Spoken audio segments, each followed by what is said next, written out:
Hello welcome जय हिंद प्यारे दोस्तों फॉर्मेटिव स्टडी में आपका स्वागत है।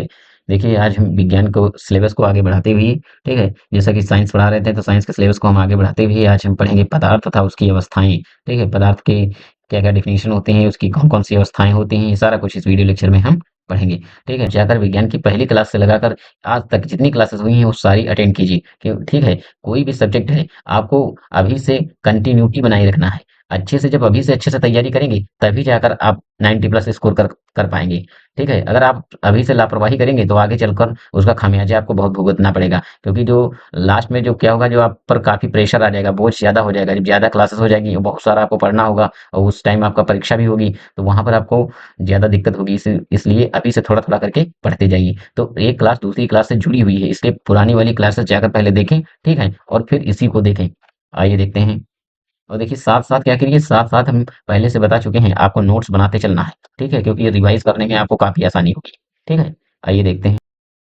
देखिए पदार्थ वह है, देखिए पदार्थ की डेफिनेशन देखिए, पदार्थ वह है जो स्थान घेरता है और जिसमें द्रव्यमान होता है। ठीक है, पदार्थ वह है जिस स्थान घेरता है और जिसमें द्रव्यमान होता है। देखिए सरल शब्दों में हम इसे क्या कह सकते हैं, हर वह चीज जिसे आप छू सकते हैं या देख सकते हैं या महसूस कर सकते हैं, तो उसे हम क्या कहते हैं, पदार्थ कहते हैं। ठीक है, पदार्थ वो हर वस्तु है जो स्थान घेरती है, ठीक है, और जिसमें भार होता है।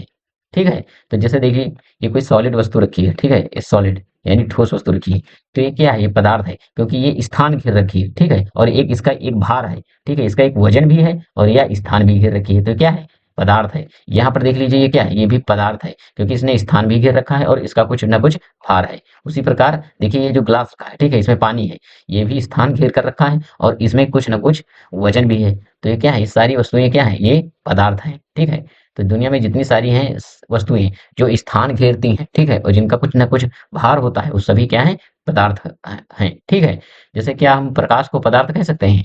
तो देखिए प्रकाश स्थान तो घेरता है लेकिन उसमें भार नहीं होता, यानी उसमें द्रव्यमान नहीं होता, इसलिए प्रकाश क्या है, पदार्थ नहीं है। देखिए अब देखते हैं पदार्थ की अवस्थाएं। तो पदार्थ की अवस्थाएं कौन कौन सी हैं। देखिए ठोस अवस्था है सॉलिड, ठीक है, द्रव अवस्था है, ठीक है, और गैस अवस्था और प्लाज्मा अवस्था। देखिए मुख्यतः आपको पढ़नी है केवल तीन। ठीक है, मेनली आपके एग्जाम में देखिए बस इसी तीन से क्वेश्चन आएगा। ठीक है, लेकिन हम ये आपको प्लाज्मा अवस्था, एक और अवस्था जो खोजी जा चुकी है प्लाज्मा अवस्था है, ठीक है, हम इसी को भी एक्सप्लेन कर देंगे इस वीडियो लेक्चर में। ठीक है, तो देखिए, तो पहली है ठोस अवस्था। तो देखिए ठोस अवस्था क्या होती है, देखिए इसका क्या है, आकार जो होता है, आकार, आकार निश्चित होता है, आकार निश्चित होता है और आयतन भी निश्चित होता है, आयतन भी निश्चित होता है। ये होगी इसकी डेफिनेशन, यानी इसके बारे में अगर इसकी विशेषताएं, तो ठोस अवस्था की क्या विशेषता है, इसका देखिए आकार निश्चित होगा और आयतन भी निश्चित होगा। ठीक है, अणु जो एक दूसरे से बहुत पास होते हैं और केवल कंपन कर सकते हैं। ठीक है, जैसे उदाहरण देखिए, तो देखिए इसका उदाहरण, जैसे ये लकड़ी, देखिए ये लकड़ी का बॉक्स रखा है, ठीक है, ये देखिए ये क्या है, ये देखिए ठोस है। और ये जो बर्फ का टुकड़ा रखा है ये भी तो ठोस अवस्था में है।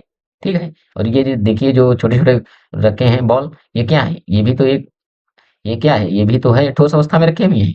तो ये सब क्या है, ये ठोस अवस्था के उदाहरण है। ठीक है, आइए अब देखते हैं द्रव अवस्था को। अब देखिए द्रव अवस्था यानी लिक्विड स्टेट, ठीक है, लिक्विड।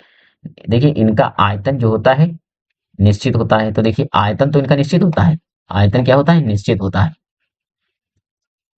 ठीक है, परंतु देखिए इनका, परंतु आकार निश्चित नहीं होता, परंतु आकार,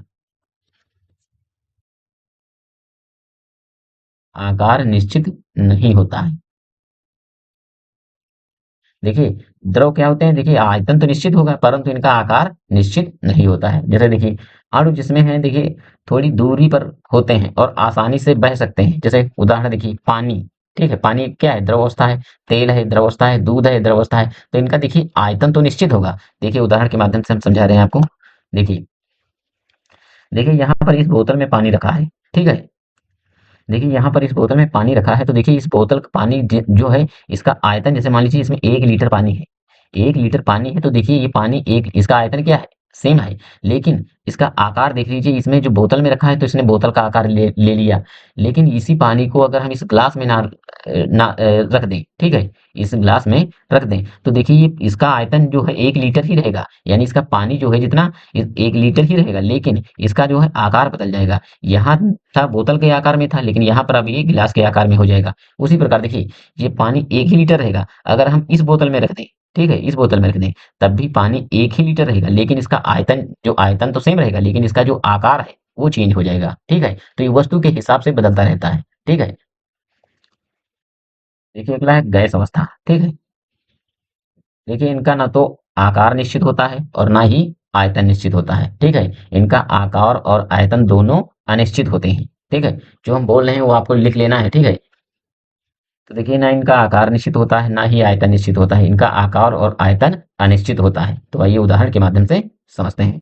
अब देखिए क्या है, गैस अवस्था की देखिए विशेषताएं, अणु बहुत दूर दूर होते हैं। देखिए गैस अवस्था में क्या होता है, अणु बहुत दूर दूर होते हैं और स्वतंत्र रूप से गति कर सकते हैं, ठीक है। इसमें जो अणु होते हैं बहुत दूर दूर होते हैं और स्वतंत्र रूप से गति कर सकते हैं। जैसे उदाहरण देखिए, हवा है, तो देखिए हवा, इसमें जैसे हमने पहले बता चुका हूँ कि ना तो इसका आयतन निश्चित होगा ना आकार, ये सब दोनों चीज अनिश्चित होते हैं।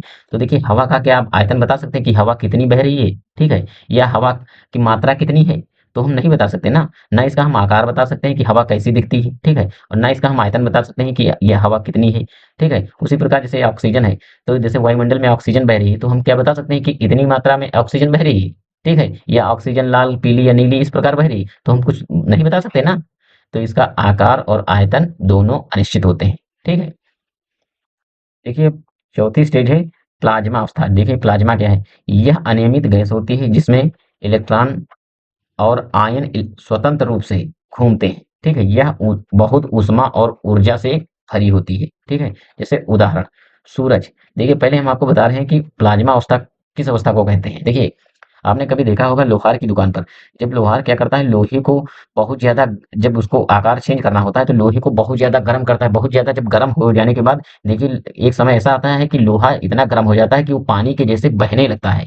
तो जो वो पानी के जैसे बहने जहां पर लगता है, उस अवस्था को कहते हैं हम प्लाज्मा अवस्था, ठीक है। उसी प्रकार जो हमारा सूरज है, इस प्लाज्मा अवस्था में ही है। इसीलिए देखिए सूरज हमसे इतनी दूरी पर है, लेकिन फिर भी यहाँ पर गर्मी बहुत ज्यादा होती है। तो सूर्य कैसा है, बहुत गर्म है, बहुत ही बड़ा आग का गोला है, वो प्लाज्मा अवस्था में है, ठीक है। तो आई होप आपको प्लाज्मा अवस्था अच्छे से समझ में आई होगी, ठीक है। और देखिए जो बिजली की चमक है, जब आपने आकाश में देखा होगा, जब बिजली चमकती है वो भी प्लाज्मा अवस्था में होती है, ठीक है। और नियोन की लाइट, अगर, ठीक है, नियोन की लाइट भी होती है जो है प्लाज्मा अवस्था में, इसमें बहुत ज्यादा हीट होती है, इसमें गर्मी बहुत ज्यादा होती है। देखिए वायुमंडल में आपने देखा होगा जब कभी बादल आपस में टकराते हैं, तो ये उनके घर्षण से बिजली उत्पन्न होती है। जो वो आकाशीय बिजली, जब जैसे कोई नीचे व्यक्ति पर अगर गिर जाए तो आदमी झुलस जाता है, ठीक है, वो बहुत ज्यादा, उसका टेम्परेचर बहुत हाई होता है, बिल्कुल प्लाज्मा अवस्था जैसा, ठीक है। आगे अब देखते हैं। अब देखिए पारदर्शी और अपारदर्शी पदार्थ कौन से होते हैं, ठीक है। तो देखिए पारदर्शी पदार्थ की डेफिनेशन पहले समझते हैं। वे पदार्थ हैं जिनमें से प्रकाश पूरी तरह पार हो सकता है, ठीक है, और हम उनके आर पार स्पष्ट रूप से देख सकते हैं, उन्हें हम पारदर्शी पदार्थ कहते हैं, ठीक है।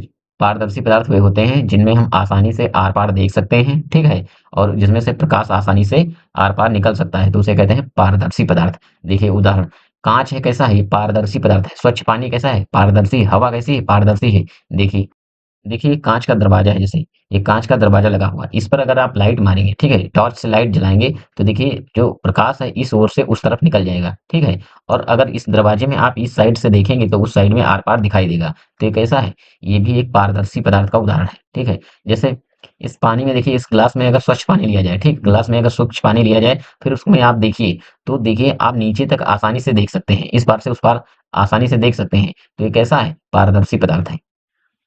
अब अगला देखिए अपारदर्शी पदार्थ कौन से होते हैं, ठीक है। आइए डिफिनेशन देखते हैं। देखिए अपारदर्शी पदार्थ वे होते हैं, देखिए वे पदार्थ जिनमें से प्रकाश बिल्कुल भी पार नहीं हो सकता और हम उनके आर पार नहीं देख सकते, उन्हें अपारदर्शी पदार्थ कहते हैं, ठीक है। जिनमें से देखिए हम बिल्कुल आर पार नहीं देख सकते, ठीक है, और ना ही देखिए उसमें से प्रकाश आर पार जा सकता है, तो उसे हम क्या कहते हैं, अपारदर्शी पदार्थ कहते हैं। जैसे उदाहरण देखिए लकड़ी की, देखिए लकड़ी है, दीवार है, धातु है, पत्थर है, आदि क्या है, ये अपारदर्शी पदार्थ है। देखिए, देखिए अगर एक देखिए कोई लकड़ी है, ठीक है, लकड़ी का एक टुकड़ा रखा हुआ, ठीक है, अगर आप इस साइड से आप देखेंगे तो उस साइड में नहीं देख सकते ना। और ना ही देखिए यहाँ से अगर कोई टॉर्च जलाई जाए तो ना ही प्रकाश इस तरफ से उस तरफ जाएगा। ठीक है, उसी प्रकार देखिए ये दीवार है, कोई सॉलिड दीवार है, दीवार पर अगर आप लाइट लगाएंगे यानी टॉर्च चलाएंगे तो देखिए प्रकाश इसी पर जाकर रुक जाएगा, इसके उस पार नहीं जाएगा। ठीक है, और ना ही अगर आप यहाँ से देख रहे होंगे तो ना ही इसके उस पार देख सकते हैं। ठीक है, तो ये सब क्या है, अपारदर्शी पदार्थों के उदाहरण है। ठीक है, इसी प्रकार ये देखिए कोई धातु की शीट है, अगर ये देखिए सॉलिड है, इसको अगर आप इस पार से प्रकाश लगाएंगे तो उस पार प्रकाश नहीं जाएगा और ना ही आपको इस तरफ से उस तरफ इसमें देख सकते हैं। देखिए, तो सुचालक देखिए वे पदार्थ जो विद्युत या ऊष्मा को आसानी से प्रवाहित होने देते हैं, उन्हें सुचालक कहते हैं। तो सुचालक कौन से होते हैं, जो विद्युत को आसानी से प्रवाहित होने देते हैं। ठीक है, सरल शब्दों में अगर कहा जाए कि सुचालक पदार्थ वे होते हैं जिनमें विद्युत धारा का प्रवाह किया जा सकता है। ठीक है, जैसे उदाहरण देखिए, तांबा है, एल्युमिनियम है, चांदी, लोहा, पानी में घुले हुए लवण, ये सब क्या है, ये सुचालक पदार्थ है, इसमें से विद्युत धारा को प्रवाहित किया जा सकता है। ठीक है, जैसे तांबे का तार लीजिए, अब इसमें विद्युत का प्रवाह हो सकता है, एल्युमिनियम का लीजिए, इसमें भी विद्युत प्रवाह हो सकता है, चांदी में भी हो सकता है, लोहे में भी हो सकता है। ठीक है, इन सब में विद्युत का प्रवाह आसानी से हो सकता है। अब देखिए कुचालक पदार्थ कौन से होते हैं, देखिए कुचालक क्या होते हैं, वे पदार्थ जो विद्युत या ऊष्मा को प्रवाहित नहीं होने देते या बहुत कम मात्रा में प्रवाहित होने देते हैं, उन्हें हम कुचालक कहते हैं। ठीक है, तो देखिए ये इंपॉर्टेंट डेफिनेशन है, इनको आपको याद कर लेना है और साथ ही साथ आप लिखते चलिए। ठीक है, देखिए उदाहरण देखिए, लकड़ी है, ये क्या है, कुचालक है, प्लास्टिक है, कुचालक है, रबड़ है, कुचालक है, कांच है, सूखा कपड़ा है, सब क्या है, कुचालक है, इसमें विद्युत धारा का प्रवाह नहीं किया जा सकता। अगर आप सूखी लकड़ी लें तो क्या इसमें धारा प्रवाह किया जा सकता, तो नहीं ना। और प्लास्टिक में भी धारा का प्रवाह नहीं हो सकता है और ना ही रबड़ में। लेकिन अगर यहाँ पर देखिए एक चीज समझनी है, अगर गीली लकड़ी है, कोई अगर गीली लकड़ी है, भीगी लकड़ी है, ठीक है, जिसे हम कहते हैं हरी लकड़ी, अगर हरी लकड़ी है पेड़ से आपने तोड़ रखी है ताजी, तो उसमें देखिए वो विद्युत धारा का प्रवाह किया जा सकता है। ठीक है, लेकिन सूखी लकड़ी में नहीं। ठीक है, और ना ही प्लास्टिक में, ना ही रबड़ में। घरों में आपने देखा हो कभी, जैसे करंट को चेक करने के लिए आपने या कोई तार को आप सही कर रहे होते हैं जब भी बिजली का, तो आप देखिए सूखी लकड़ी ज्यादातर आप उठाते हैं जिससे कि करंट ना लगे। लेकिन अगर वहीं वहां पर अगर आपने कोई गीली लकड़ी ले ली तो वहां पर आपके करंट लग जाएगा। ठीक है, तो ये क्या है, कुचालक है। देखिए डेली लाइफ में हम इन साइंस का यूज करते हैं, बस क्या है हम लोगों को पता नहीं होता है। देखिए जितने हम डेफिनेशन आपको बता रहे थे थ्योरी में, वो सारी आपको याद करनी है और एक एक करके नोट करते चलना है। देखिए अब देखिए अणु और परमाणु, तो देखिए परमाणु की डेफिनेशन पहले हम देखते हैं। परमाणु किसी भी तत्व का सबसे छोटा कण होता है जो रासायनिक अभिक्रिया में भाग ले सकता है। यह स्वतंत्र रूप से मौजूद नहीं रहता बल्कि मिलकर अणु या यौगिक बनाता है। ठीक है, जैसे उदाहरण, हाइड्रोजन का एक परमाणु, ठीक है, ऑक्सीजन का एक परमाणु और कार्बन का एक परमाणु। ठीक है, तो देखिए अणु की डेफिनेशन, जब एक या एक से अधिक परमाणु आपस से मिलकर एक स्थिर समूह बनाते हैं तो उसे अणु कहते हैं। यह स्वतंत्र रूप से मौजूद रह सकता है। ठीक है, जब एक या एक से अधिक परमाणु आपस में मिलकर एक स्थिर समूह बनाते हैं तो उसे अणु कहते हैं। यह स्वतंत्र रूप से मौजूद रह सकता है। ठीक है, ये इंपॉर्टेंट है। ठीक है, ये भी आपको याद कर लेनी है डेफिनेशन। देखिए उदाहरण देखिए, ऑक्सीजन, दो ऑक्सीजन परमाणुओं से बना अणु। ठीक है, तो देखिए ऑक्सीजन के दो परमाणु हैं, ओ, एक ऑक्सीजन, दो ऑक्सीजन मिलकर क्या बने हैं, O2। तो ये क्या है, एक अणु बना है, दो ऑक्सीजन परमाणुओं से मिलकर बना है एक अणु। उसी प्रकार देखिए हाइड्रोजन, दो हाइड्रोजन और एक ऑक्सीजन परमाणु से मिलकर बना है देखिए जल। देखिए हम इसको दोनों को अगर संक्षेप में समझना है कम शब्दों में तो क्या कह सकते हैं, देखिए परमाणु सबसे छोटा कण होता है जबकि अणु परमाणुओं का समूह होता है जो स्वतंत्र रूप से अस्तित्व में रह सकता है। ठीक है, ये डिफिनेशन इंपॉर्टेंट है, आप लिख सकते हैं। देखिए अगर अणु और परमाणु में डिफरेंस पूछ ली तो आपको यही लिख देना है। ठीक है, ज्यादा लिखने की जरूरत नहीं होती है, बस एक या दो लाइन या तीन लाइन बस इसके ऊपर लिखने की जरूरत नहीं होती क्योंकि मैक्सिमम क्वेश्चन जो है 2 नंबर का होता है बस। देखिए यौगिक और मिश्रण, ठीक है, तो यौगिक की डेफिनेशन पहले समझते हैं। जब दो या दो से अधिक तत्व आपस में मिलकर एक नया पदार्थ बनाते हैं जिसका स्वभाव और गुण उसके मूल तत्वों से अलग होता है तो उसे हम क्या कहते हैं, यौगिक कहते हैं। ठीक है, जब दो या दो से अधिक तत्व आपस में मिलकर एक नया पदार्थ बनाते हैं जिसका स्वभाव और गुण उसके मूल तत्वों से अलग होता है तो उसे हम क्या कहते हैं, यौगिक कहते हैं। जैसे एक हाइड्रोजन परमाणु, ठीक है, ऑक्सीजन से मिलकर क्या बनाता है, जल बनाता है, H2O। ठीक है, उसी प्रकार देखिए नमक कैसे बनता है। देखिए नमक, देखिए एक सोडियम और एक क्लोरीन से अभिक्रिया जब की जाती है तो ये बनता है NaCl। ठीक है, तो ये रहा देखिए यौगिक का उदाहरण। देखिए सोडियम और क्लोरीन को जब हमने अभिक्रिया कराई तो क्या बन गया? NaCl यानी नमक बन गया, ठीक है? जिसका देखिए स्वाद इन दोनों से अलग होगा, ठीक है? ये सारे एग्जाम्पल और जो हम डेफिनेशन आपको बता रहे हैं साथ साथ आपको लिखते चलना है, जिससे कि आपको बाद में कोई किसी भी प्रकार की प्रॉब्लम ना फेस करनी पड़ी, ठीक है? अब आइए, तो मिश्रण किसे कहते हैं? देखिए आइए मिश्रण के बारे में हम समझते हैं। देखिए मिश्रण क्या होता है? जब दो या दो से अधिक पदार्थ बिना किसी रासायनिक अभिक्रिया के एक साथ मिलाए जाते हैं और वे अपने मूल गुणों को बनाए रखते हैं, तो उसे मिश्रण कहते हैं। ये तो रही मिश्रण की डिफिनीशन, ठीक है? अब मिश्रण कितने प्रकार के होते हैं? तो देखिए मिश्रण जो होते हैं दो प्रकार के होते हैं, एक होता है समांगी मिश्रण और एक होता है विषमांगी मिश्रण, ठीक है? देखिए ये काफी इंपॉर्टेंट है, जहाँ जो जो इंपॉर्टेंट हम लिख रहे हैं, ठीक है? ये इंपॉर्टेंट बहुत ज्यादा है। इसमें देखिए अंतर भी पूछ लेता है कभी कभी। तो आइए देखते हैं समांगी मिश्रण। देखिए जिस मिश्रण में सभी पदार्थ समान रूप से घुले हों और अलग अलग भाग ना दिखे, उसे समांगी मिश्रण कहते हैं, ठीक है? जिस मिश्रण में देखिए सभी पदार्थ समान रूप से घुले हों और उन्हें अलग अलग नहीं देखा जा सके, तो उन्हें हम कहते हैं समांगी मिश्रण। जैसे चीनी पानी का घोल। देखिए एक गिलास में आप चीनी लीजिए, ठीक है? चीनी लीजिए और उसमें पानी डालिए, ठीक है? देखिए कुछ देर बाद घोलने के बाद ये चीनी पानी बिल्कुल मिक्स हो जाता है, ठीक है? उसी प्रकार देखिए नमक और पानी का घोल लीजिए, नमक लीजिए, ठीक है? और पानी लीजिए, उसको घोल दीजिए, तो ये कैसा बन जाएगा? ये समांगी मिश्रण बन जाएगा। तो ये दोनों ये कैसे उदाहरण है? समांगी मिश्रण के उदाहरण है, ठीक है? अब देखिए विषमांगी मिश्रण कौन से होते हैं? जिस मिश्रण में अलग अलग पदार्थ साफ दिखते हों और आसानी से अलग किए जा सकते हों, उसे हम विषमांगी मिश्रण कहते हैं, ठीक है? तो आइए उदाहरण के माध्यम से समझते हैं। देखिए विषमांगी मिश्रण, रेत और पानी का मिश्रण। देखिए एक गिलास में आप बालू लीजिए और पानी लीजिए, देखिए उसको आप मिलाइए, चाहे जितना मिला दीजिए, लेकिन देखिए पानी अलग दिखाई देगा और वो जो मिट्टी है वो अलग दिखाई देगी, ठीक है? उसी प्रकार आप तेल और पानी का मिश्रण चेक कर लीजिए।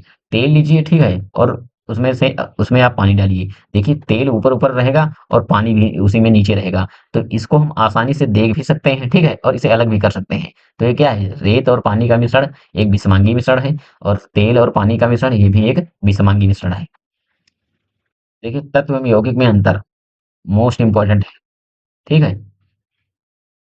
देखिए तत्व वे पदार्थ होते हैं जो केवल एक ही प्रकार के परमाणुओं से बने होते हैं, ठीक है? तत्व वे पदार्थ होते हैं जो एक ही प्रकार के परमाणुओं से मिलकर बने होते हैं, जबकि यौगिक वे पदार्थ होते हैं जो दो या दो से अधिक तत्वों के निश्चित अनुपात में रासायनिक संयोग से बने होते हैं, ठीक है? ये रहे डिफरेंस दोनों का, ठीक है? इनको आप अच्छे से समझ लीजिए और याद कर लीजिए। देखिए तत्व में क्या क्या होता है? देखिए तत्व में देखिए धातु होते हैं, अधातु होते हैं, ठीक है? अधातु होते हैं और उपधातु होते हैं, ठीक है? इन सबको हमें इस आपको फर्स्ट सेमेस्टर में नहीं पढ़ने की जरूरत है। धातु अधातु उपधातु ये जब हम आप सेकंड सेमेस्टर में आएंगे तब इनके बारे में पढ़ना है, ठीक है? इसलिए बस यहाँ पर आपको तत्व और यौगिक का बस डेफिनेशन समझ लेनी है और इसके बारे में नहीं पढ़ना है, ठीक है? देखिए अब तक आवर्त सारणी में आपने देखा होगा कि 118 तत्व खोजे जा चुके हैं, ठीक है? 118 तत्व, ठीक है? हाइड्रोजन, हीलियम, ऑक्सीजन, ठीक है? ये सब पोटेशियम, क्लो ये सब क्या है? ये तत्व हैं। ये 118 तत्व खोजे जा चुके हैं। इनके बारे में बहुत डिटेल से जब आप सेकंड सेमेस्टर में आएंगे तब पढ़ा जाएगा, ठीक है? तब तक लिए देखिए अब मिलते हैं नेक्स्ट क्लास में, नेक्स्ट वीडियो के साथ, नेक्स्ट टॉपिक के साथ। जय हिंद।